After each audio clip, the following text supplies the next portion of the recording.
Direktorat Tindak Pidana Siber Bareskrim Polri menangkap 2 warga negara asing asal Nigeria yang jadi pelaku tindak pidana siber dengan modus penipuan skema bisnis email kompromise atau BEC dengan korban perusahaan asal Singapura, kerugian 32 miliar rupiah.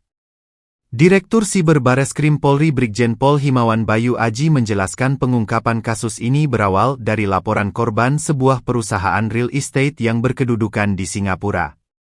Dari penyidikan dilakukan ditangkap 5 orang pelaku, 2 di antaranya merupakan warga negara Nigeria berinisial Ko atau O, dan Eja. Keduanya mempunyai peran sama-sama mengupah warga negara Indonesia untuk mendirikan perusahaan dan melakukan penipuan BEC. Sementara itu, 3 pelaku berstatus warga negara Indonesia, masing-masing berinisial DM alias L, 38, YC, 37, dan I, 49. Salah satu tersangka berinisial DM merupakan residivis yang sudah 2 kali melakukan kejahatan hampir serupa di wilayah hukum Polda Metro Jaya dan Bareskrim Polri. Kegiatan penipuan ini dilakukan oleh para tersangka dengan cara email kompromise scam yang melibatkan perusahaan Kingsford Hurai Development Ltd yang telah mentransferkan dana kepada Hutons Asia tetapi dikirim ke Hutons Asia Internasional. Yang menarik dari pengungkapan ini, pelaku warga negara Nigeria menjaring warga negara Indonesia untuk membuat perusahaan dan rekening penampung uang hasil kejahatan penipuan BEC, di mana salah satu pelaku seorang wanita yang dipacari atau dinikahi oleh pelaku. Setelah membuat perusahaan yang menyerupai perusahaan asli, kemudian membuat rekening perusahaan. Kedua hal itu hanya bisa dibuat oleh WNI. Yang menjadi komisaris dan direktur adalah orang Indonesia.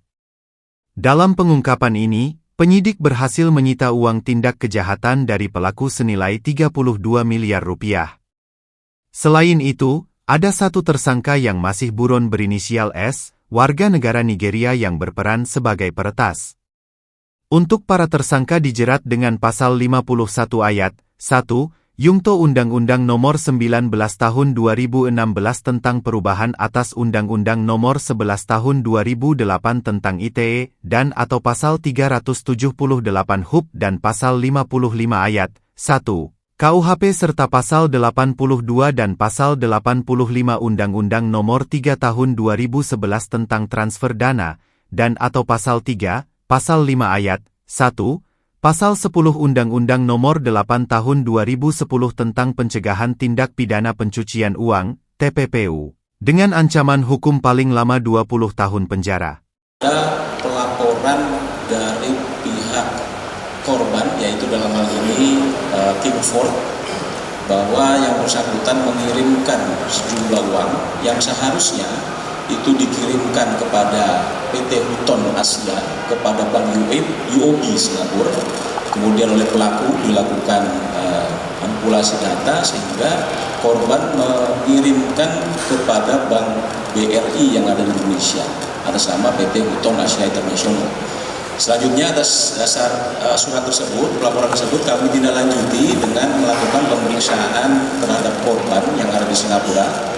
Nah, dalam hal ini kami melakukan kerjasama dengan Interpol, baik Binter Polri maupun Interpol Singapura dan Singapore Police. Selanjutnya kami mendapatkan informasi terkait dengan mekanisme dan nomor rekening yang dikirimkan di Bank BRI tersebut. Selanjutnya kami lakukan pemeriksaan kepada pihak perbankan, yaitu dalam hal ini Bank BRI. Setelah kami lakukan pemeriksaan, kami mengetahui bahwa terhadap rekening tersebut kami dapatkan identitas pemilikan rekening dan yang bersangkutan juga di situ sebagai salah satu direktur daripada perusahaan yang dibuat untuk membuka rekening di Bank